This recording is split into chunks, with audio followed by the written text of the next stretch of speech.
नमो बुद्धाय। केंद्रीय मंत्रिमंडल के मेरे सहयोगी गजेंद्र सिंह शेखावत जी, किरण रिजिजू जी, रामदास आठवले जी, राव इंद्रजीत जी,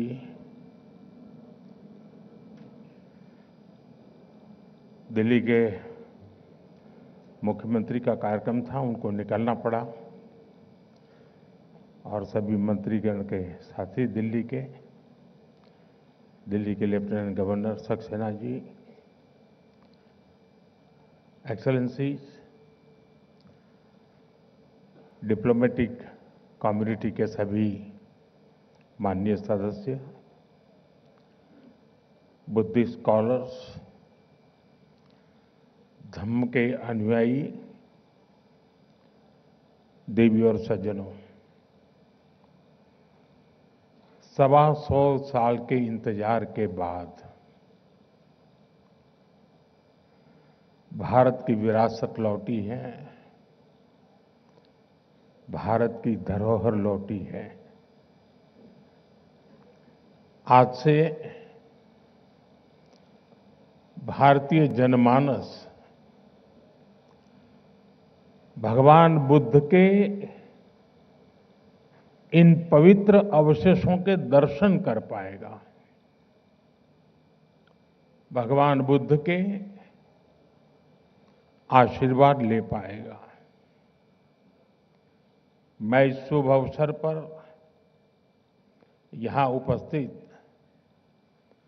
सभी अतिथियों का स्वागत और अभिनंदन करता हूं।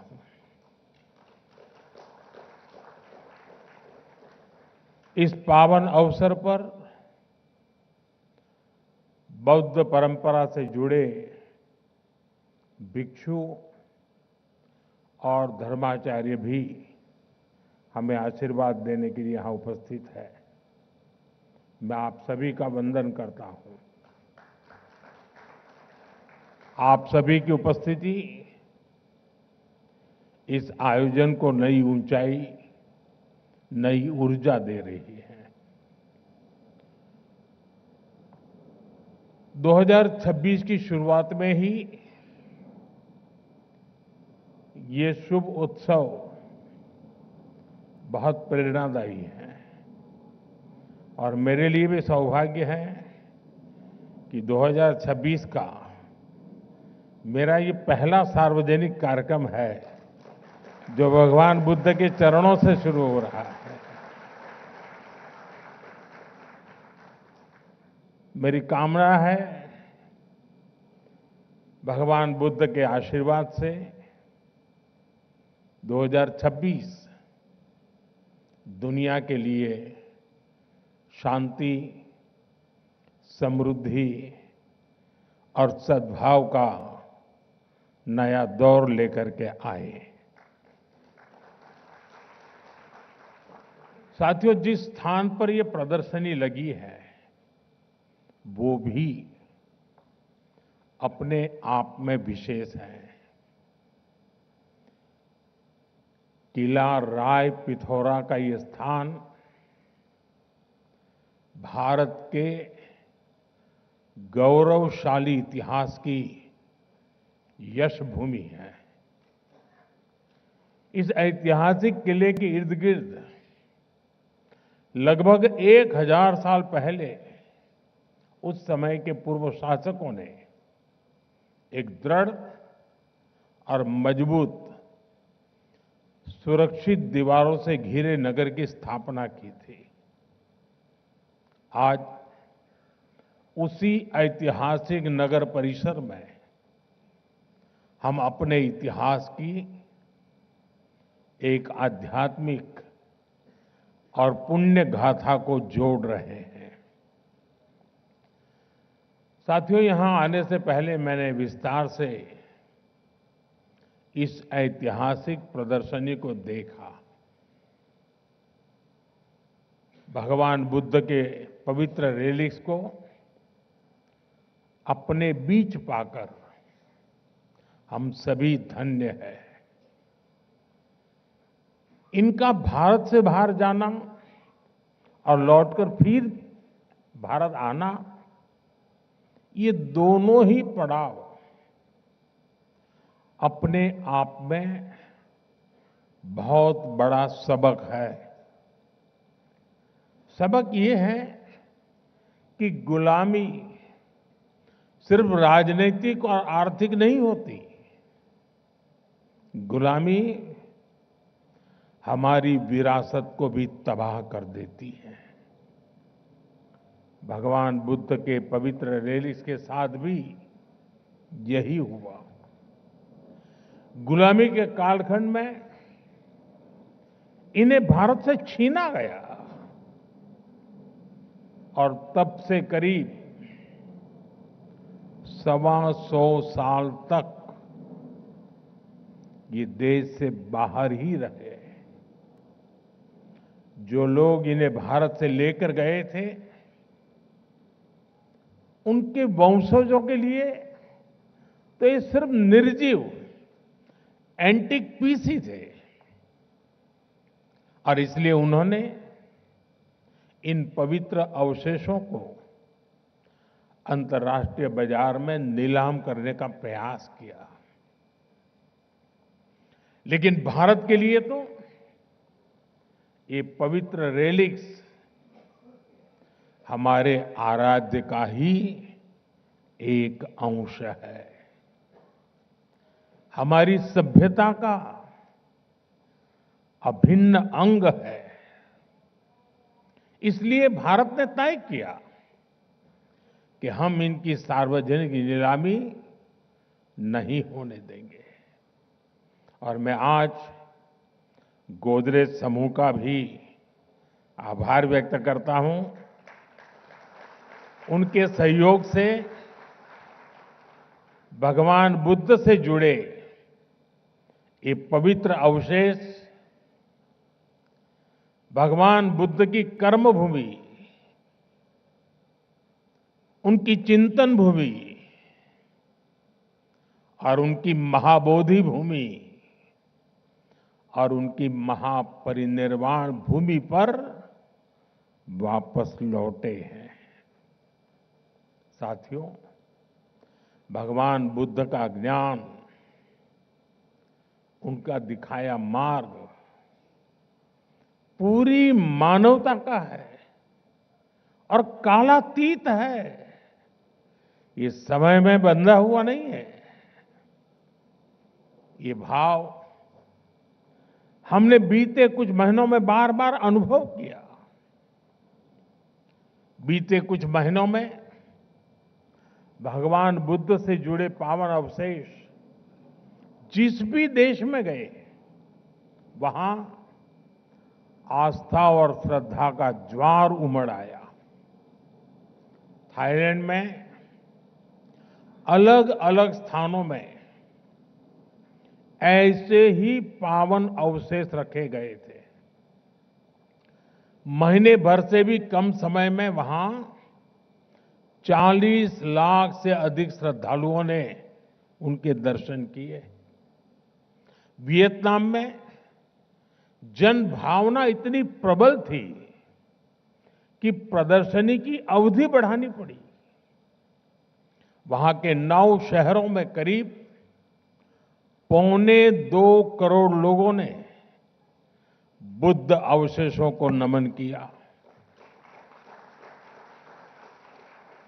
मंगोलिया में गंदन मठ के बाहर हजारों लोग घंटों घंटों तक प्रतीक्षा करते रहे।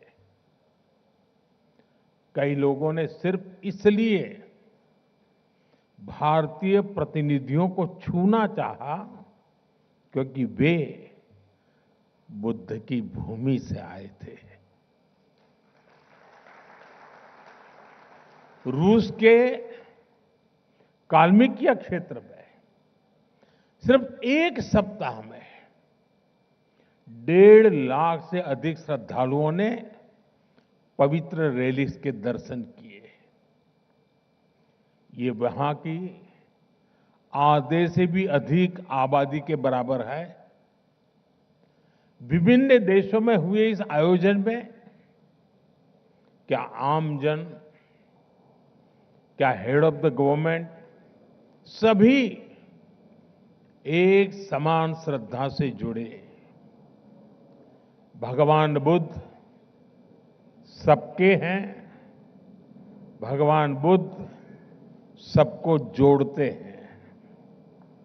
साथियों, मैं खुद को बहुत भाग्यशाली समझता हूं, क्योंकि भगवान बुद्ध का मेरे जीवन में बहुत ही गहरा स्थान रहा है। मेरा जन्म जिस वडनगर में हुआ, वो बौद्ध शिक्षा का बहुत बड़ा केंद्र था। जिस भूमि पर भगवान बुद्ध ने अपने प्रथम उपदेश दिए, वो सारनाथ आज मेरी कर्म भूमि है। जब मैं सरकार के दायित्वों से दूर था, तब भी मैं एक तीर्थ यात्री के रूप में बौद्ध तीर्थ स्थलों की यात्रा करता रहता था। प्रधानमंत्री के रूप में तो मुझे दुनिया भर में बौद्ध तीर्थों में जाने का सौभाग्य मिला है। नेपाल के लुम्बिनी में पवित्र माया देवी मंदिर में नतमस्तक होना अपने आप में अद्भुत अनुभव था। जापान में तोजी मंदिर और किंकाकुजी में मैंने महसूस किया कि बुद्ध का संदेश समय की सीमाओं से भी आगे है। मैं चीन में शियान की बिग वाइल्ड गुंजा पैगोडा में वहां भी गया, जहां से बौद्ध ग्रंथ पूरे एशिया में पहुंचे। वहां भारत की भूमिका आज भी स्मरण की जाती है। मैं मंगोलिया के गंदन मठ में गया तो मैंने देखा कि लोगों की आंखों में बुद्ध की विरासत से कितना जुड़ाव है। श्रीलंका के अनुराधापुरा में जयाश्री मोहाबोधि के दर्शन करना, उस परंपरा से जुड़ने का एहसास था जिसके बीज सम्राट अशोक, भिक्खु महेंद्र और संघमित्रा जी ने बोए थे। थाईलैंड के वाट फो और सिंगापुर के बुद्ध टूथ रेलिक मंदिर की यात्राओं ने भगवान बुद्ध के संदेशों के प्रभाव को लेकर मेरी समझ को और गहराई दी। साथियों, मैं जहां जहां गया, मेरा प्रयास रहा कि मैं भगवान बुद्ध की विरासत का एक प्रतीक वहां के लोगों के बीच में जोड़ करके लौटूं।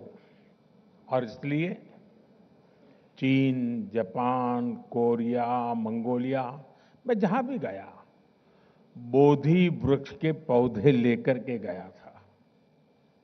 आप कल्पना कर सकते हैं, जिस हिरोशिमा पर, उस हिरोशिमा शहर को एटम बम ने तबाह कर दिया था, वहां के बॉटनिकल गार्डन में बोधि वृक्ष का होना मानवता के लिए कितना बड़ा मैसेज बना है। साथियों, भगवान बुद्ध की हमारी ये साझा विरासत इस बात का भी प्रमाण है कि भारत सिर्फ पॉलिटिक्स, डिप्लोमेसी और इकोनॉमी से ही नहीं जुड़ता, बल्कि हमारा जुड़ाव कहीं गहरा है। हम मन और संवेदनाओं से जुड़े हैं। हम आस्था और अध्यात्म से भी कनेक्टेड हैं। साथियों, भारत केवल भगवान बुद्ध के पावन अवशेषों का संरक्षक नहीं है, बल्कि उनकी परंपरा का जीवंत वाहक भी है। पिपरवा, वैशाली, देवनी मोरी और नागार्जुन कोंडा जैसे प्राप्त भगवान बुद्ध से जुड़े अवशेष बुद्ध के संदेश की जीवित उपस्थिति है। भारत ने इन अवशेषों को साइंस और अध्यात्म हर रूप में संभाला है, सहेजा है। साथियों, भारत का ये भी निरंतर प्रयास रहा है कि दुनिया में बौद्ध विरासत से जुड़े भी स्थान हो, जो भी स्थान हो, उनके विकास के लिए हम यथासंभव योगदान दे सकें। जब नेपाल में आए भीषण भूकंप ने प्राचीन स्तूपों को नुकसान पहुंचाया, तो भारत ने उसके पुनर्निर्माण में सहयोग दिया। म्यांमार के बागान में आए भूकंप के बाद हमने 11 से अधिक पगोड़ाओं का संरक्षण किया। ऐसे अनेक उदाहरण हैं। भारत में भी बौद्ध परंपरा से जुड़े स्थानों और अवशेषों की खोज और उनके संरक्षण का काम निरंतर चल रहा है। जैसा मैंने आपको पहले कहा, मेरा जन्मस्थान गुजरात का वडनगर बौद्ध परंपरा का एक बहुत बड़ा केंद्र रहा है। मैं जब गुजरात का मुख्यमंत्री था, तब वहां बौद्ध परंपरा से जुड़े हजारों अवशेष मिले थे। आज हमारी सरकार इनके संरक्षण पर भी बल दे रही है और आज की पीढ़ी को इनसे जोड़ भी रही है। वहां एक शानदार एक्सपीरियंशियल म्यूजियम भी बनाया गया है, जो करीब 2500 वर्ष के इतिहास का अनुभव देता है। अभी कुछ महीने पहले ही जम्मू कश्मीर के बारामूला में बौद्ध काल की प्रमुख बुद्धिस्ट साइट का पता चला है। अब इसके संरक्षण का काम तेज किया जा रहा है। साथियों, पिछले 10-11 वर्षों में भारत ने बौद्ध स्थलों को आधुनिकता से जोड़ने का भी प्रयास किया है। बोध गया में कन्वेंशन सेंटर और मेडिटेशन व एक्सपीरियंस सेंटर बनाया गया है। सारनाथ में धमेक स्तूप पर लाइट एंड साउंड शो और बुद्ध थीम पार्क का निर्माण किया गया है। श्रावस्ती, कपिलवस्तु और कुशीनगर में आधुनिक सुविधाओं का निर्माण किया गया है। तेलंगाना के नालगोंडा में एक डिजिटल एक्सपीरियंस सेंटर बनाया गया है। सांची, नागार्जुन सागर, अमरावती, इन सभी जगहों पर तीर्थयात्रियों के लिए नई सुविधाएं विकसित की गई हैं। आज देश में एक बौद्ध सर्किट बनाया जा रहा है, ताकि भारत के सभी बौद्ध तीर्थ स्थलों की आपस में बेहतर कनेक्टिविटी हो और दुनिया भर के तीर्थयात्रियों को आस्था और आध्यात्म का एक बेहतरीन अनुभव मिल सके। साथियों, हमारा प्रयास है कि बौद्ध विरासत सहज रूप से आने वाली पीढ़ियों तक पहुंचे। वैश्विक बौद्ध शिखर सम्मेलन, वैशाख और आषाढ़ पूर्णिमा जैसे अंतर्राष्ट्रीय आयोजन के पीछे यही सोच है। आप सभी जानते हैं कि भगवान बुद्ध के अभिधम, उनकी वाणी, उनकी शिक्षाएं मूल रूप से पाली भाषा में है। हमारा प्रयास है कि पाली भाषा सामान्य जन तक पहुंचे। इसके लिए पाली को क्लासिकल लैंग्वेज का दर्जा दिया गया है। इससे धम्म को उसके मूल भाव को समझना